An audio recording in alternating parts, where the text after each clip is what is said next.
내가 하는 일과 하나님이 하시는 일이라는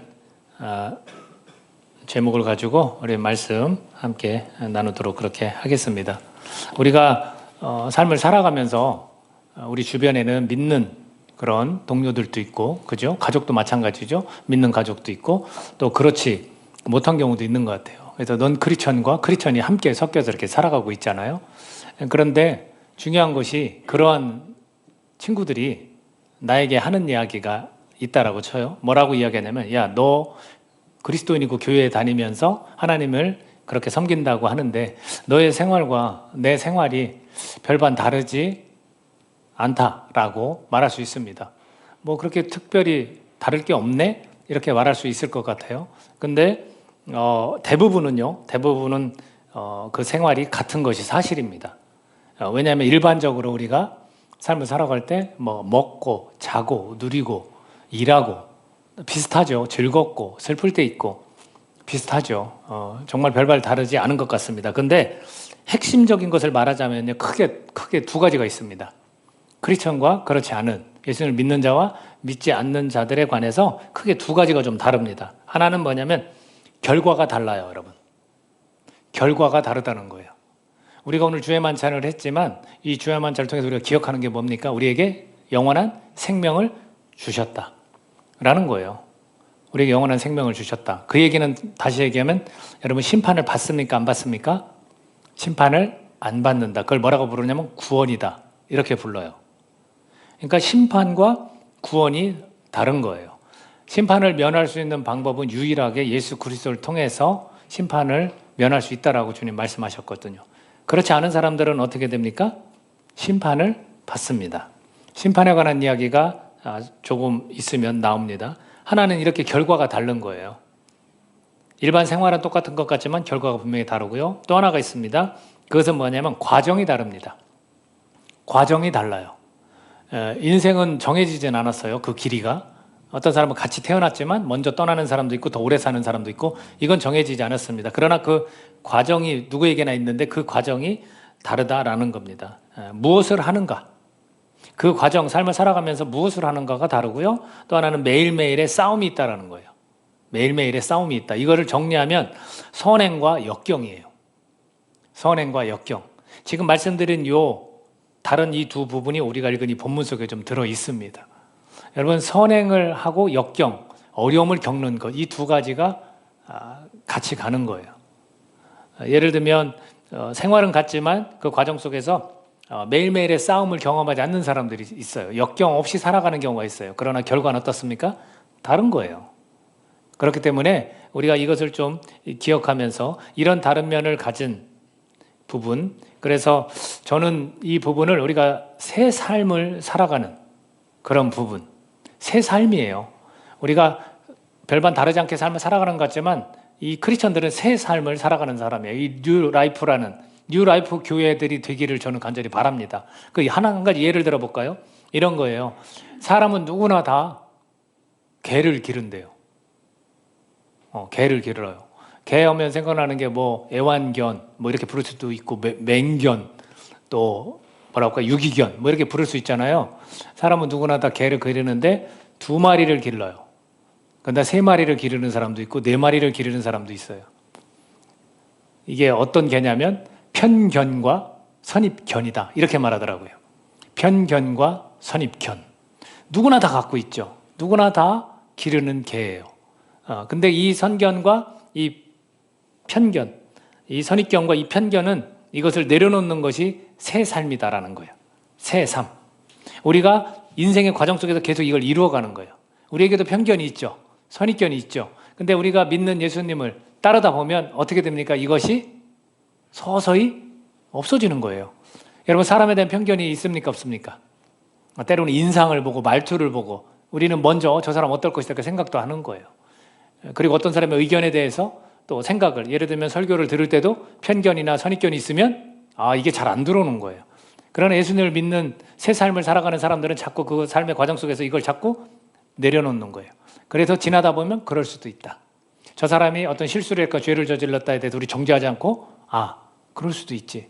하나님 앞에 나아가서 회개하면 하나님 용서해 주신다라는 것을 말해줄 수도 있고, 이런 삶들이 선입견과 편견이 없는 그런 삶이 될 수 있다라는 거. 이뿐이 아니죠. 굉장히 사실은 한 가지 예를 드는 것뿐이지만 굉장히 많은 삶의 모습들 속에서 우리는 다른 모습으로 살아갈 수 있게 되는 겁니다.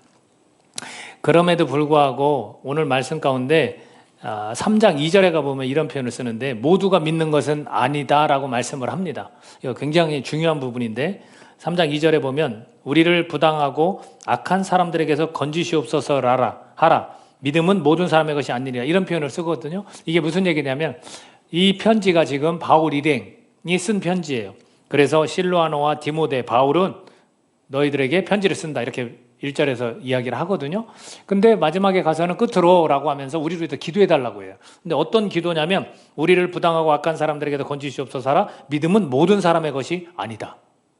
그러니까 내가 지금 사역을 감당하고 있는데, 우리가 지금 사역을 감당하고 있는데 우리 주변에서 믿지 않는 사람이 너무나 많다는 거예요. 그러니까 우리도 마찬가지인 거예요. 우리도 지금 삶을 살아가면서 우리 주변에 믿지 않는 사람들이 대다수예요. 많은 거예요. 그러면서 그 중에서는 부당하고 악한 사람들도 있다는 거예요. 우리가 부당한 대우를 받는다는 거예요.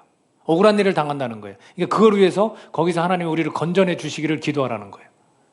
그러니까 마치 불구덩이 속에 들어간 것 같은 거예요. 이 당시에도 그랬고 지금도 마찬가지예요.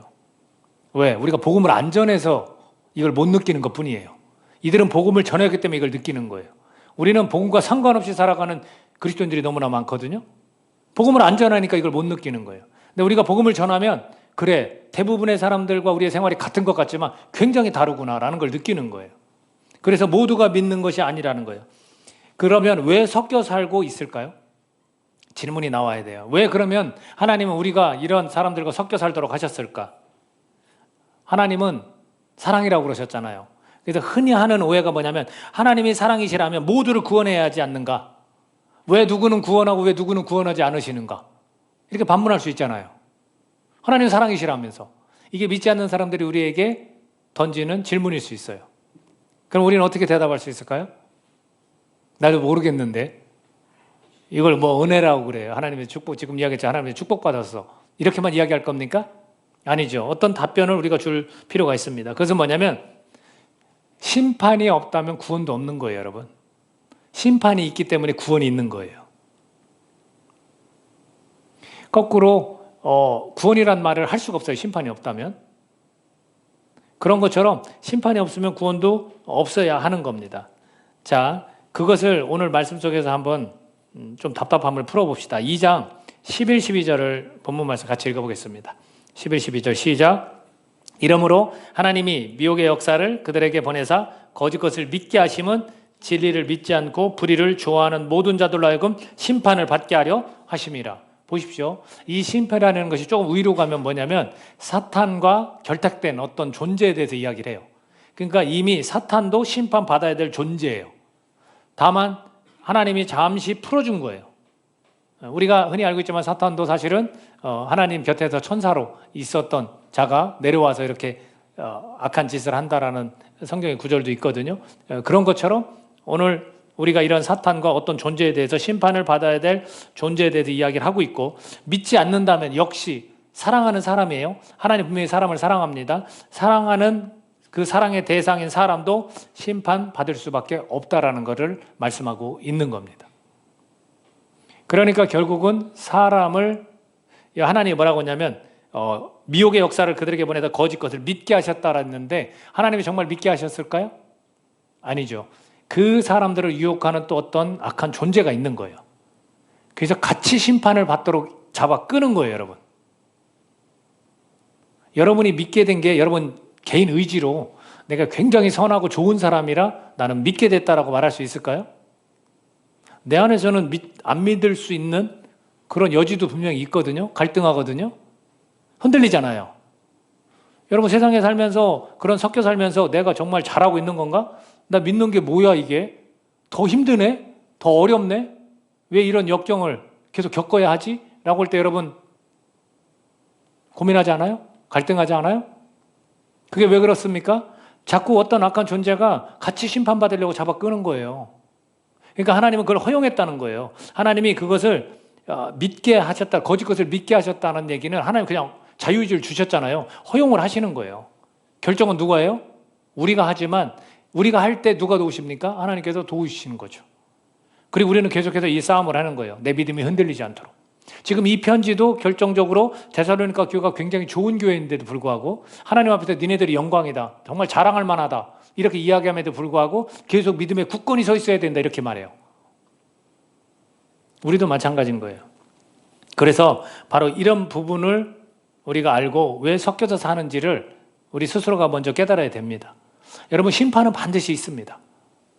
심판은 이미 하나님께서 언급을 하셨어요. 마지막 날에는 반드시 심판이 있습니다. 거기에서 우리가 구원을 받아야 되는데 모두가 다 구원받는 게 아니라는 거. 그것을 우리가 알고 우리도 이 구원이 어쩌면 여기에서 믿음이 없어지고 나도 심판받을 수 있다는 걸 꼭 기억해야 됩니다. 이 부분을 이야기해 주고 있습니다. 그렇다면 내가 이것을 예수 그리스도를 믿는 사람으로서 내가 하는 일은 뭘까? 라는 거예요. 나는 무엇을 해야 되는가? 라는 거예요. 자, 15절입니다. 15절 같이 한번 읽어보겠습니다. 시작. 그러므로 형제들아 굳건하게 서서 말로나 우리의 편지로 가르침을 받은 전통을 지키라. 자, 이게 전통이라니까 좀 헷갈릴 수 있는데 오래전부터 해왔던 일을 계속 하라는 얘기일까? 아니죠. 편지의 내용을 데살로니가 이건 후서입니다. 데살로니가 전서에 가면 편지의 내용이 있어요. 그 내용 가운데 그들이 칭찬은 받지만 서로 사랑도 하고 또 덕을 세우는 일에 굉장히 잘하고 있기 때문에 계속 그렇게 해라 라고 하지만 결국엔 거기에서도 몇 가지 교훈을 좀 준 게 있습니다. 그게 데살로니가 전서 몇 곳을 좀 찾아보면 좋겠는데요. 4장 16에서 17절 같이 읽어보겠습니다. 자, 4장 16, 17 시작. 주께서 호령과 천사장의 소리와 하나님의 나팔 소리로 친히 하늘로부터 강림하시리니 그리스도 안에서 죽은 자들이 먼저 일어나고 그 후에 우리 살아남은 자들도 그들과 함께 구름 속으로 끌어올려 공중에서 주를 영접하게 하시리니 그리하여 우리가 항상 주와 함께 있으리라. 이게 뭘 얘기합니까? 재림하는 거예요. 예수님이 재림하시면 우리는 어떻게? 들려 올라가서 주님을 만나는데 죽은 자들이 먼저 부활해서 만나고 그 다음 우리 산 자들도 주님을 만난다라는 거예요. 이게 가르침이에요. 이게 가르침. 근데 이런 가르침을 줬음에도 불구하고 그들 가운데 어떤 자들이 미혹하고 있습니다. 3절 읽어볼까요? 본문 말씀 3절. 자, 시작. 누가 어떻게 하여도 너희가 미혹되지 말라. 먼저 배교하는 일이 있고 저 불법의 사랑 곧 멸망의 아들이 나타나기 전에는 그날이 이르지 아니하리니. 이런 가르침에도 불구하고 자꾸 유혹하는 자들이 생겨요. 그래서 먼저 배교하는 일이 있을 거다라는 거죠. 마지막 날이 되기 전에 배교하는 일. 말씀드렸잖아요. 내가 믿음이 있다 하지만 이 믿음에서 심판의 길로 갈 사람들이 또 생기는 거예요, 여러분. 한번 믿으면 끝. 그게 아닌 거예요. 우리는 이 믿음을 계속해서 지켜나가야 될 필요성이 있는 겁니다. 그리고 우리 주변에서 실제로 우리 주변에서 이렇게 미혹하는 일들도 생길 수 있다라는 것, 그것을 보여주고 있습니다. 이런 가르침, 주님께서는 분명히 이 주님 다시 오심에 대해서 저런 가르침을 줬다라는 거죠. 또 다른 가르침 찾아볼까요? 데살로니가전서 4장 11절 같이 읽어보겠습니다.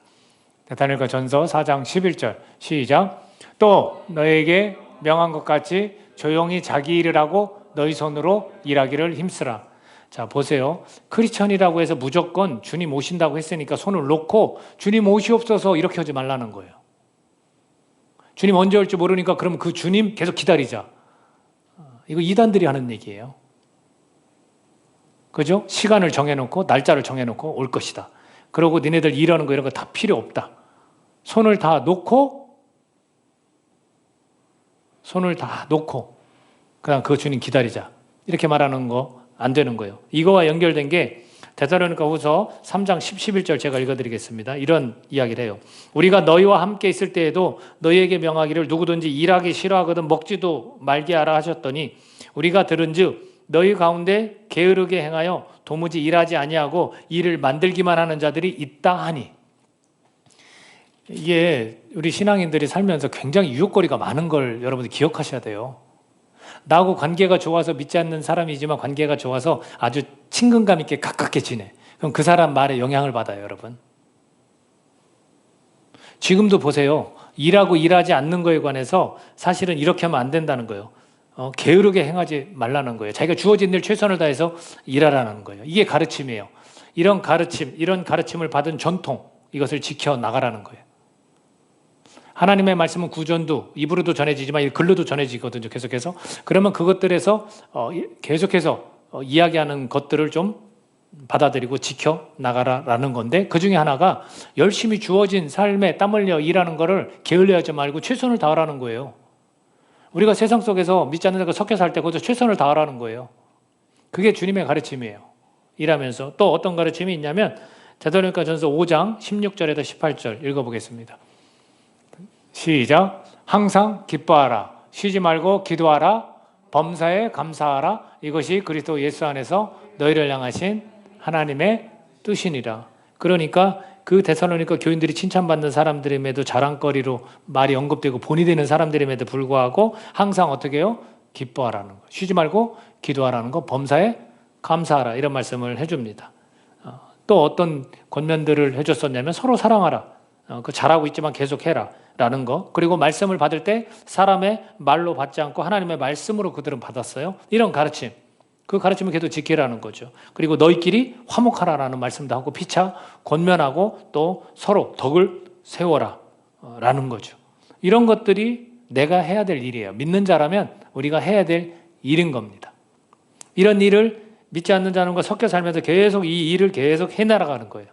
그랬을 때 우리에게 주어지는 것을 또 설명한 게 2장 14절입니다. 2장 14절. 오늘 본문 말씀 같이 읽어보겠습니다. 시작. 이를 위하여 우리의 복음으로 너희를 부르사 우리 주 예수 그리스도의 영광을 얻게 하려 하심이니라 라고 되어 있어요. 자, 우리 주 예수 그리스도의 영광을 얻게 하려 하심이라. 예수께서는 영광을 받으셨어요. 그죠? 예수께서는 하나님께서 십자가대로 죽으시고 사흘 만에 부활하셔서 하나님 우편에 앉으셔서 영광 받았다고 그랬어요. 그러한 영광, 하나님이 주신 영광을 너네들도 받게 하려고 한다는 거예요.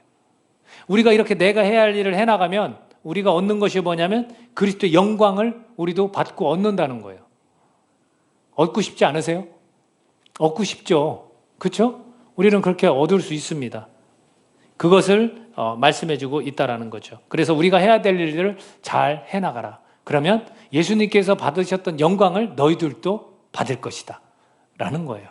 그렇게 권면해주고 있습니다. 그렇지만 여러분, 이게 이런 영광을 누리려면 평탄한 생활이 이어지지 않는다라는 거죠. 우리가 믿음 생활하면서 평탄하게 지내는 사람도 있어요. 참 큰 복이죠. 복음을 전하면서도 평탄하게 지내는 분들이 분명히 있습니다. 큰 복이에요. 근데 그렇지 않은 분들도 있다라는 거죠. 제가 조심스럽지만 이 말씀과 아주 긴밀하게 연결돼서 이야기를 꺼내볼게요. 저희들 교회에도 우리 시골에 계시지만 목회를 열심히 하시는 우리 목사님 위해서 우리가 기도하고 있잖아요. 근데 기도 부탁을 좀 받은 부분이에요. 성함도 모르고. 근데 그 자녀가 기도 부탁을 했는데 아버님께서 시골에서 한 28년, 30년 이렇게 넘게 목회를 하고 계신데 지금 현재 상황에 항암 치료를 받고 계세요. 시골 교회에서 항암 치료를 받는다는 건 참 쉽지 않은 것 같아요. 성도가 많겠습니까? 병원이 가깝겠습니까? 근데 더 가슴 아픈 거는 사모님이 치매에 걸리셨어요. 두 분만 계신데. 그 얘기를 듣는데, 사실은 제가 기도를 하루도 안 놓치고 있거든요. 그 이야기 들은 뒤로. 근데 한편으로는 마음이 짠하면서도 기도를 하지만 한편으로는 하나님 앞에 가시면 두 분의 삶이 참 귀한 거 아닌가? 예수님이 누리셨던 영광을 그분들도 누리는 거 아닌가? 또 그렇게 한편으로 생각하니까 감사하더라고요. 사람의 생각으로만 볼 때는 슬프고 안타깝고 참 이게 목회인가?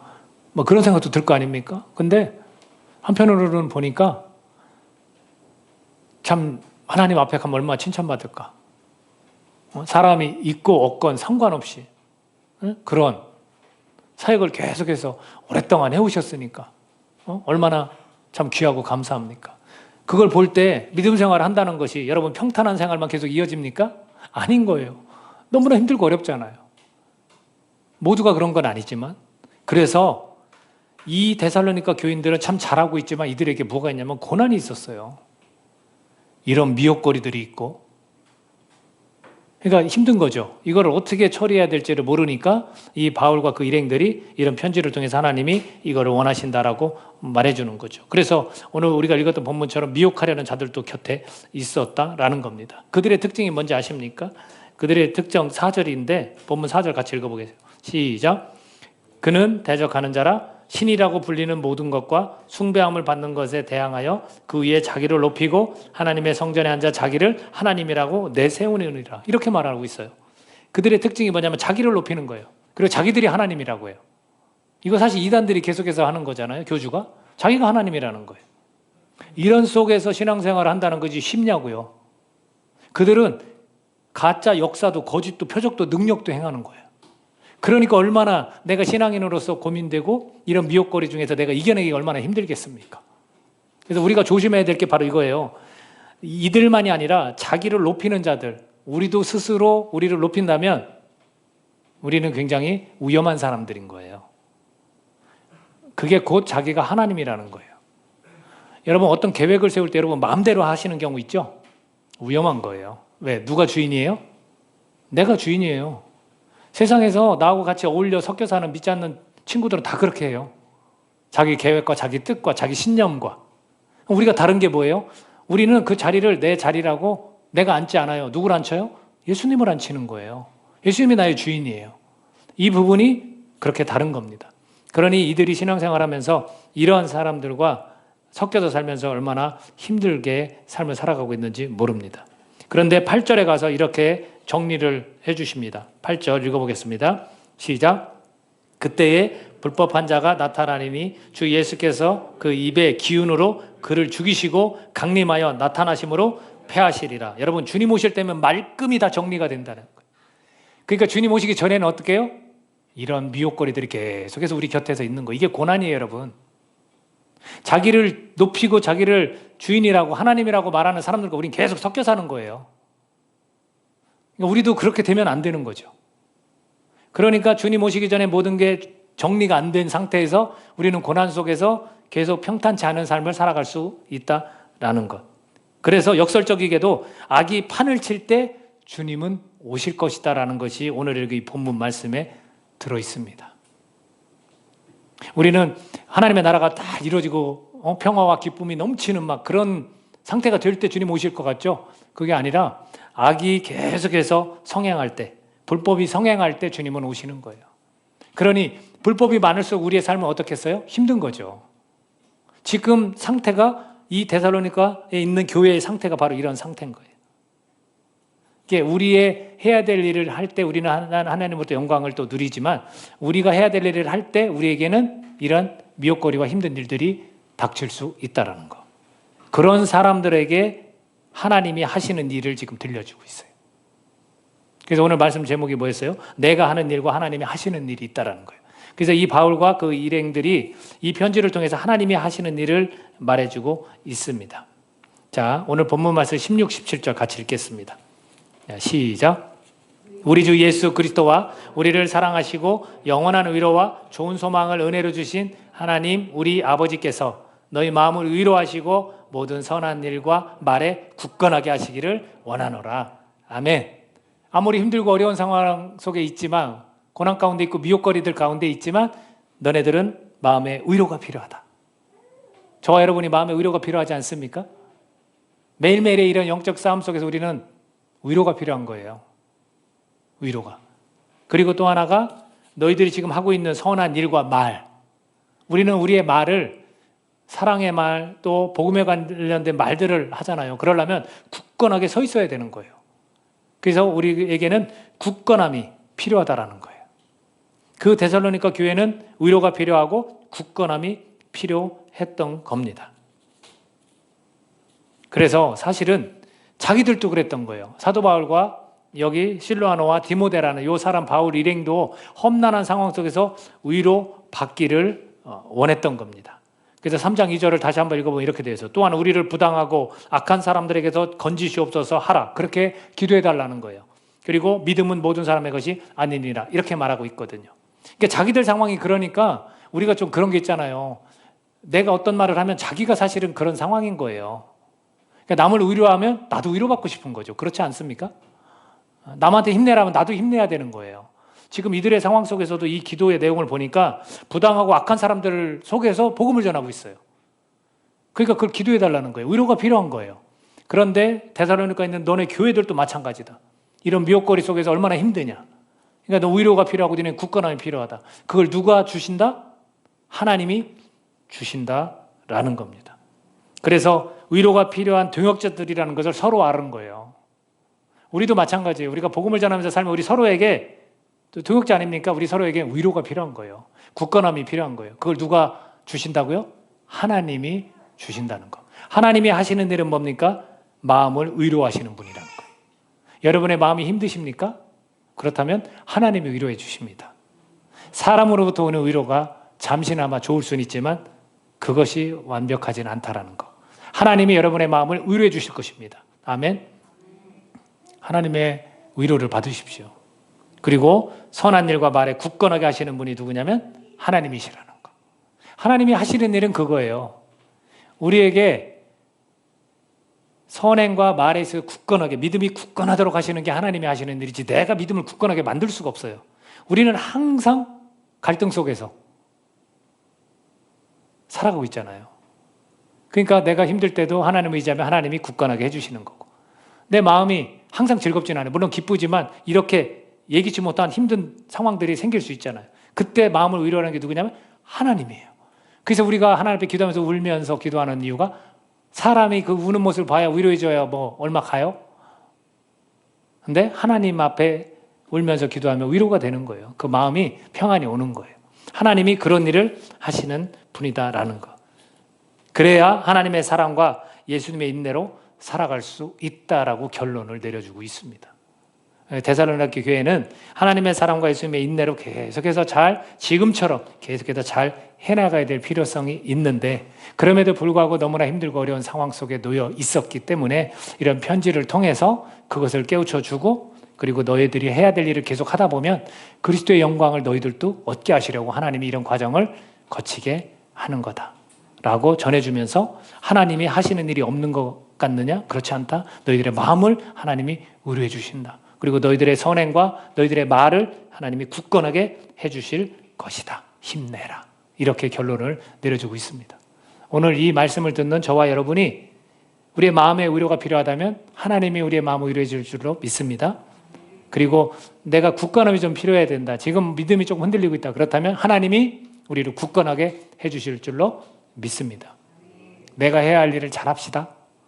그 가르침, 우리가 데살로니가 전서와 후서를 통해서 계속해서 그 가르침을 우리가 받는데 저희 교회도 그런 교회가 되리라고 믿어 의심치 않습니다. 기도하겠습니다. 이 시간 우리 기도할 때 내가 해야 할 일을 잘하고 있는